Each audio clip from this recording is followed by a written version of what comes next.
Assalamualaikum adik-adik semuanya, ketemu lagi dengan belajar bersama Mutiara. Kita belajar sama-sama lagi yuk. Pelajaran kita kali ini adalah Bahasa Indonesia kelas 6 SD bab 3.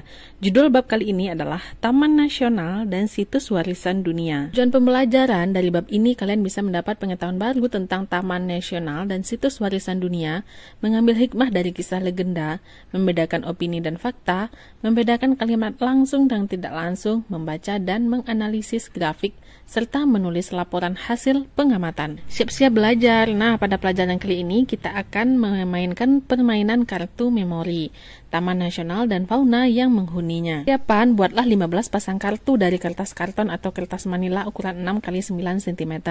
Lalu beri sepasang kartu dengan nomor yang sama, misalnya 1. Beri gambar peta pulau dan titik lokasi Taman Nasional di satu kartu dan gambar hewan yang menghuninya di kartu lainnya. Selesaikan sampai dengan kartu ke-30. Nah, ini contoh 15 pasang kartu tersebut. Contohnya kita beri tamannya Taman Nasional Lawrence, lokasinya ada di Papua. Fauna yang menghuninya adalah burung cendrawasih. Nah, itu adalah salah satu contohnya. Kemudian pada kartu kedua, kamu buat dengan Taman Nasional Komodo, lokasi ada di Nusa Tenggara Timur, fauna yang identik yaitu komodo. Setelah itu kamu selesaikan semua kartu dari nomor 1 sampai ke kartu nomor 15. Karena ada 15 pasang, jadi totalnya adalah 30 kartu. Setelah bermain, satu set kartu bisa digunakan untuk 4 pemain. Tiap pemain berdiri di tepi meja. Kocok kartu dan letakkan di meja secara tertutup dan berurutan 6 baris 5 kolom. Pemain pertama membuka 2 kartu secara acak. Kalau kartu yang terbuka berpasangan, contohnya ada pasangan peta Taman Nasional dan hewan yang ada di sana, pemain boleh menyimpannya. Kalau kartu yang terbuka tidak berpasangan, pemain harus menutupnya kembali. Semua pemain harus mengingat posisi kartu tersebut. Selanjutnya, giliran pemain kedua untuk membuka 2 kartu. Begitu seterusnya sampai kartu yang tertutup habis. Pemenang adalah pemilik kartu berpasangan terbanyak. Simaklah ketika membacakan cerita rakyat tentang komodo. Judulnya adalah Legenda Putri Komodo. Nah, sambil membaca, kita perhatikan tulisan yang diberi tanda kuning, berarti itu adalah kosakata barumu. Legenda Putri Komodo. Pada zaman dahulu di Kepulauan Komodo tinggallah seorang pria bernama Empu Najo dan istrinya Lea. Mereka tinggal di Teluk Lohlawi di Gilimana. Di sana Empu Najo terpilih menjadi kepala desa. Namun desa tersebut terus diserang oleh orang-orang dari suku Bajo yang tak segan menjarah dan mengobrak-abrik desa mereka hingga luluh lantak. Setiap kali ada serangan, warga desa memilih mundur ke gunung. Namun mereka tak bisa menyembunyikan kesedihan dan hati yang berkeping-keping ketika kembali melihat desa mereka yang hampir rata dengan tanah. Berusaha tetap setegar karang, suatu hari Empu Najo mengumpulkan penduduk desa dan mengumumkan, "Wargaku, kita harus pindah dari tempat ini. Suku Bajo akan terus menyerang kita. Marilah kita menetap di gunung. Hutan bisa memberi kita makan. Kita juga bisa merawat kebun, menanam pohon buah, dan berburu kijang dan babi hutan yang melimpah." Mereka menyebut desa baru mereka Najo untuk menghormati pemimpin mereka. Di malam terakhir ketika meninggalkan Lohlawi, istri Empu Najo, Lea, mengandung. Ketika desa baru mereka selesai dibangun, Lea siap untuk melahirkan buah hatinya. Dia merasakan sakit luar biasa. Masalahnya desa ini tidak memiliki dukun bayi. Dengan berat hati, Empu Najo sendiri yang membantu Lea melahirkan bayi mereka. Ketika itu angin menari-nari membawa masuk daun-daun di luar melalui jendela dan mengelilingi Lea. Wajah Lea bersinar seperti bulan purnama. Kemudian Empu Najo terkejut, dia merasa ada sesuatu yang aneh. Sungguh aneh, Lea melahirkan seorang bayi laki-laki dan seorang kembaran perempuan yang bentuknya jauh dari manusia. Kulitnya bersisik, berbintik-bintik, matanya hitam dan dia memiliki ekor. Empu Najo menatap anak perempuannya yang sangat mungil, namun penampakannya seperti kadal raksasa yang berkelana di sabana di batas desa. "Anakmu laki-laki," kata Empu Najo ragu-ragu sambil menatap istrinya. Tapi sayangnya ruh sudah meninggalkan jasad Lea. Empu Najo harus berlapang dada ditinggalkan belahan hatinya. Dia bertekad untuk membesarkan sendiri kedua anaknya. Dia memberi nama bayi laki-lakinya Sigerong dan anak perempuannya Orah. Dia memberi mereka makan susu kambing dan madu.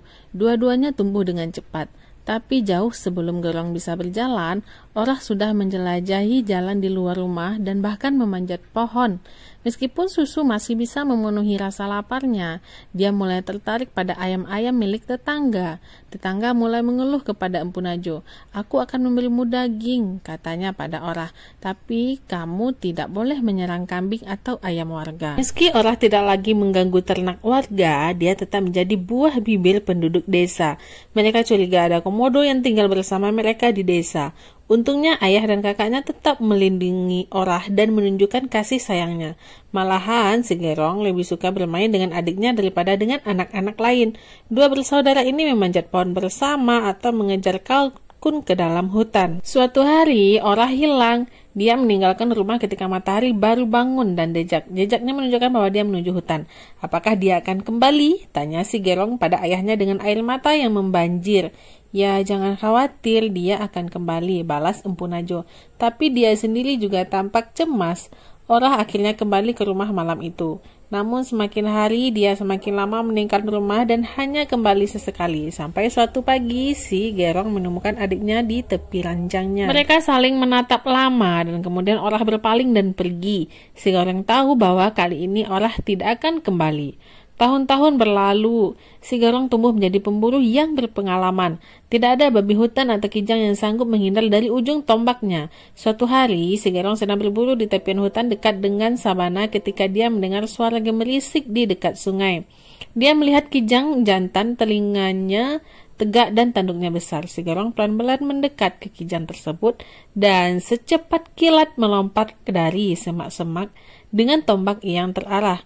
Tapi tiba-tiba dia merasakan ada sesuatu di belakang kakinya. Makhluk ini mulutnya terbuka dan matanya hitam tertuju pada kijang yang tak berdaya. Ini komodo terbesar yang pernah dilihat si Gerong. Dengan refleks dia berbalik dan mengarahkan tombaknya pada reptil raksasa tersebut. Namun komodo itu malah meletakkan kepalanya ke tanah. Tiba-tiba pula berdiri di depannya sosok seorang perempuan. "Letakkan tombakmu, anakku," kata perempuan itu padanya. "Apa kamu ingin membunuh adikmu sendiri?" Mendadak semua kenangan masa kecilnya melintas di kepalanya dan si Gerong pun jatuh berlutut. "Ya, dia Orah. Aku mengandung kalian bersama.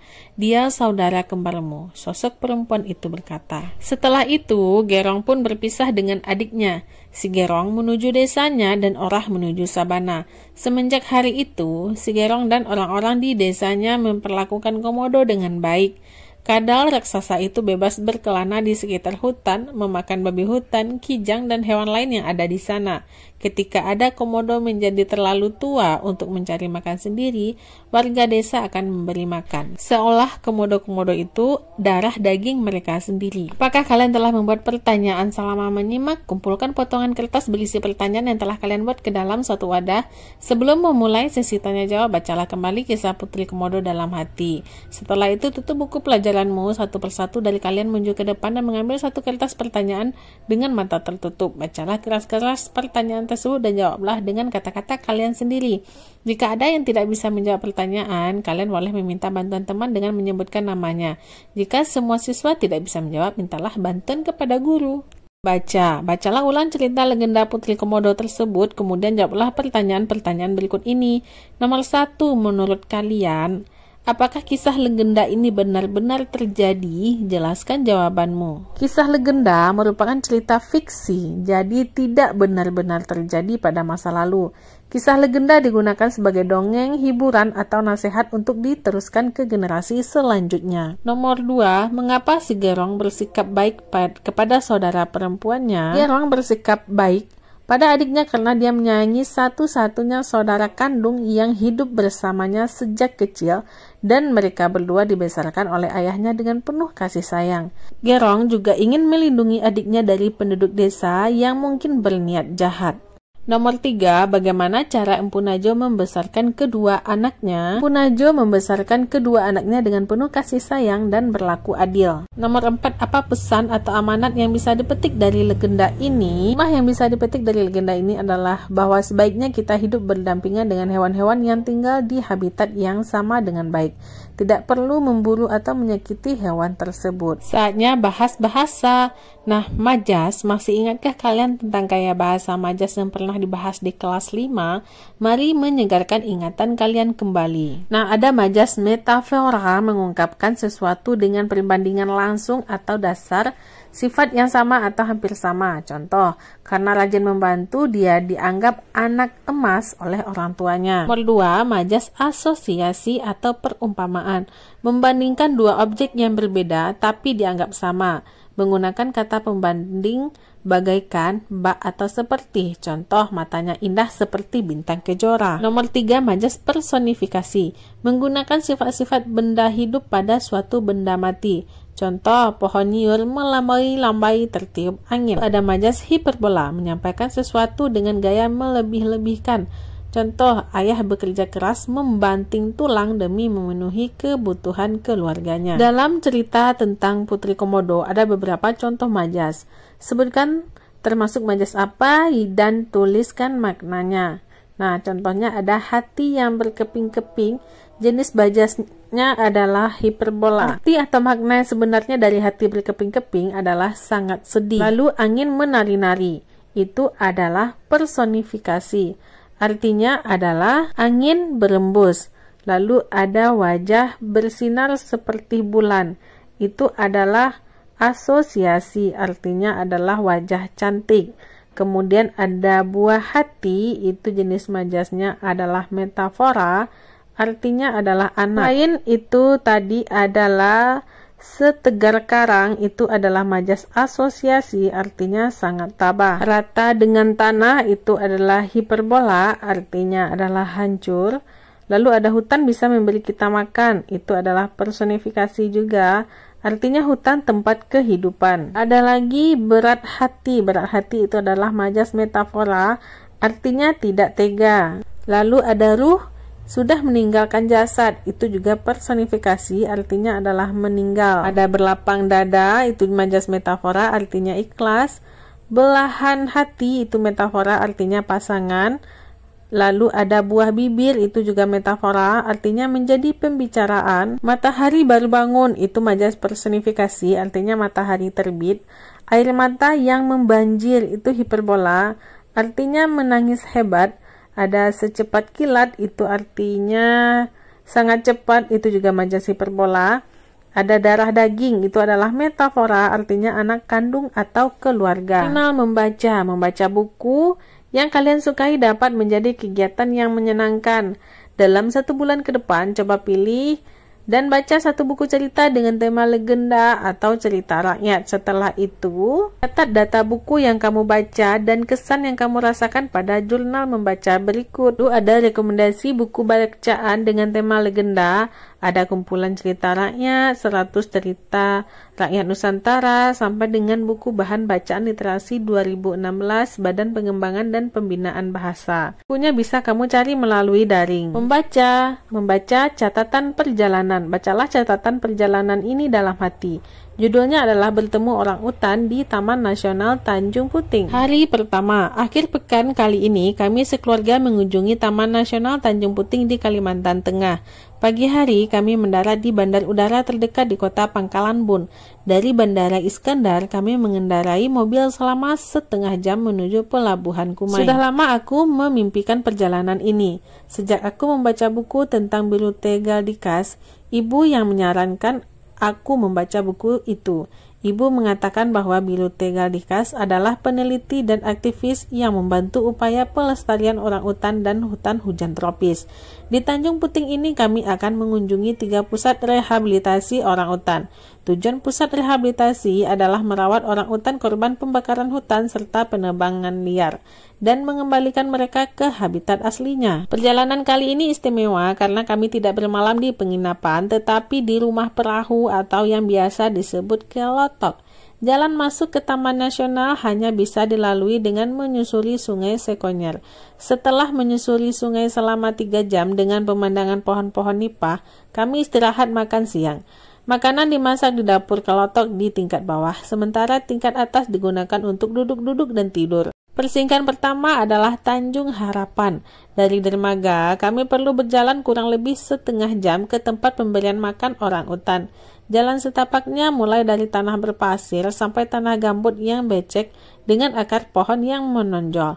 Adikku yang berusia 6 tahun berseru, "Asyik banget menjelajah hutan." Sekitar pukul 3 sore, petugas meletakkan 2 karung buah-buahan dan 1 baskom besar susu di panggung.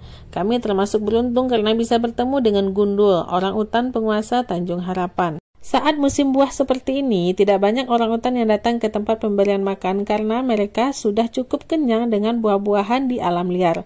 Selain Gundul, ada beberapa orang utan dan bayi mereka yang ikut nimbrung minum susu, tentu dengan seizin si penguasa. Sejam kemudian kami kembali naik ke kelotok dan mulai berburu bekantan. Bekantan atau proboscis monkey adalah monyet yang berhidung panjang yang merupakan endemik di Tanjung Puting. Kami menemukan banyak bekantan yang menongkrong di pucuk pohon, menunggu matahari terbenam. Selanjutnya kami makan malam ditemani kerlip kunang-kunang. Hari kedua, jadwal kami pada pagi hari adalah mengunjungi Pondok Tanggul. Sambil sarapan roti panggang, kelotok kami tetap berjalan menyusuri sungai. Sekitar 2 jam kemudian, kami sampai di dermaga Pondok Tanggul. Trek menuju tempat pemberian makan sekitar 1 km. Belum sampai ke tempat pemberian makan, kami sudah melihat orang utan yang bersantai di pohon bersama bayinya. Pemandu wisata kami, Pak Syafi'i, memberitahu kami itu Rini dan 2 bayinya, Richard dan Robi. Ternyata tidak ada orang utan yang datang saat pemberian makan di Pondok Tanggul. Dari Pondok Tanggul kami melanjutkan perjalanan ke Camp Leke sekitar 2 jam dengan kelotok. Perjalanan dari dermaga Camp Leke menuju tempat pemberian makan cukup jauh. Perlu waktu 45 menit berjalan dengan kecepatan sedang. Adikku yang kemarin masih senang-senang saja berjalan di hutan, kali ini mengeluh, "Aku capek, siapa yang mau gendong aku?"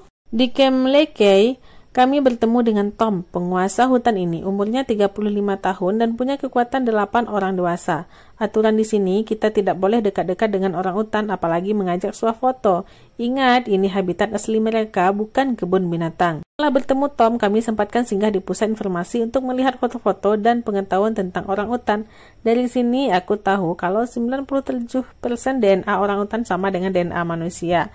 Di sebelah pusat informasi adalah rumah Prof. Bilute Galdikas yang pertama kali meneliti orang utan di Tanjung Puting sejak tahun 1971.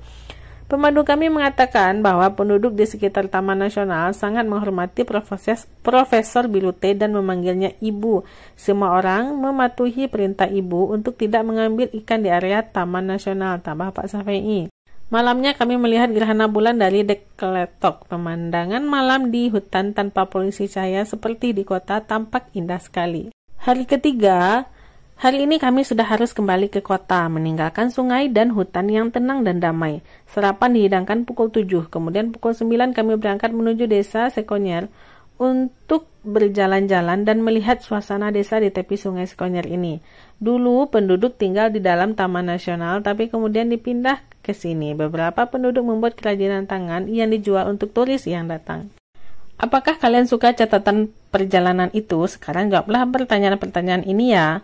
Pertama, mengapa penulis sangat ingin mengunjungi Taman Nasional Tanjung Puting? Penulis ingin mengunjungi Taman Nasional Tanjung Puting karena pernah membaca tentang peneliti yang mengadvokasi pelestarian orang utan dan hutan hujan tropis. Nomor 2, mengapa penulis mengatakan bahwa perjalanannya istimewa? Jelaskan dengan kata-katamu sendiri. Perjalanan tersebut istimewa karena mereka tidak menginap di penginapan, tetapi di rumah perahu yang disebut kelotok. Nomor 3, kegiatan apa saja yang dilakukan oleh pusat rehabilitasi orang utan? Kegiatan pusat rehabilitasi orang utan antara lain merawat orang utan yang menjadi korban kejahatan, misalnya dengan memberi makan, dan kemudian melepaskan mereka kembali ke habitat aslinya. Saatnya mengelompokkan informasi. Supaya lebih memahami suatu teks atau wacana, kalian bisa mengelompokkan informasi yang terdapat di dalamnya. Pengelompokan bisa dilakukan berdasar kejadian kronologis atau berdasar tempat kejadiannya. Pengelompokan ini juga akan membantu kalian memahami bacaan. Coba lengkapi tabel di bawah ini dengan informasi yang kalian dapatkan dari catatan perjalanan di halaman sebelumnya. Nah, contoh nomor 1, informasi atau peristiwa penting itu bertemu gundul dan orangutan lain di tempat pemberian makan. Nah, pada teks itu bertempat di Tanjung Harapan. Lalu informasi yang kedua itu melihat bekantan. Melihat bekantan itu ada di Tanjung Puting. Lalu ada Pondok Tanggui. Di sana melihat orangutan bersantai di depan pohon. Lalu yang kedua, tidak ada orangutan yang datang saat pemberian makan. Di Kem Lekei itu adik penulis mengeluh capek ketika berjalan dari dermaga ke tempat pemberian makan. Ada juga bertemu dengan Tom, yaitu orangutan yang dikenal sebagai penguasa hutan, mengunjungi pusat informasi tentang orangutan, dan 97% orangutan sama dengan DNA manusia. Melihat rumah Profesor Bilutegaldikas yang pertama kali melihat orangutan di Tanjung Puting, lalu melihat gerhana bulan dari dek Keletok. Banyak ya informasi dari Kem Lekei ini. Selanjutnya kita lanjut ke Desa Sekonyer. Desa Sekonyer melihat desa tempat bermukimnya penduduk yang sebelumnya tinggal di dalam Taman Nasional. Lalu di sini turis dapat membeli kerajinan tangan hasil karya penduduk. Opini atau fakta. Di kelas 5 kalian sudah belajar untuk membedakan fakta dan opini. Kebenaran dalam fakta sudah terbukti dan terverifikasi, sementara opini adalah pendapat pribadi yang kebenarannya belum terbukti. Baca dengan seksama pernyataan dari catatan perjalanan di atas dan tentukan apakah kalimat tersebut opini atau fakta. Beri tanda centang di kolom yang sesuai. Nah, pertama pernyataannya adalah perjalanan ini istimewa karena kami menginap di rumah perahu atau keletok. Itu merupakan opini karena itu adalah pendapat si penulis. Nomor 2, Tom, orangutan di Kem Lekei, memiliki kekuatan setara 8 orang dewasa. Itu adalah fakta. 3, Profesor Bilutegaldikas pertama kali meneliti orangutan di Tanjung Puting pada tahun 1971. Itu juga fakta. Pemandangan malam di hutan tampak indah. Nah, itu jelas opini karena itu adalah pendapat si penulis. Nomor 5, penduduk desa Sekonyer awalnya tinggal di dalam Taman Nasional tapi kemudian dipindah ke lokasi ini. Itu juga merupakan fakta. Nah, di sini ada beberapa kosakata baru. Jangan lupa gunakan kamus untuk memahami artinya. Kosakata barunya ada kelotok, Taman Nasional, dermaga, mengadvokasi, tanah gambut, pemandu wisata, habitat, polusi, cahaya, dan endemik. Nah, masih banyak hal yang akan kita bahas pada bab ini. Di antaranya ada kalimat langsung dan tidak langsung dan beberapa pembahasan selanjutnya pada bab ini. Sekian dulu pembahasan kita pada kali ini. Terima kasih pada adik-adik yang sudah menonton. Nantikan video selanjutnya masih pada channel ini, Belajar Bersama Mutiara. Terima kasih bagi adik-adik yang sudah menonton. Mohon maaf apabila banyak salah. Terima kasih.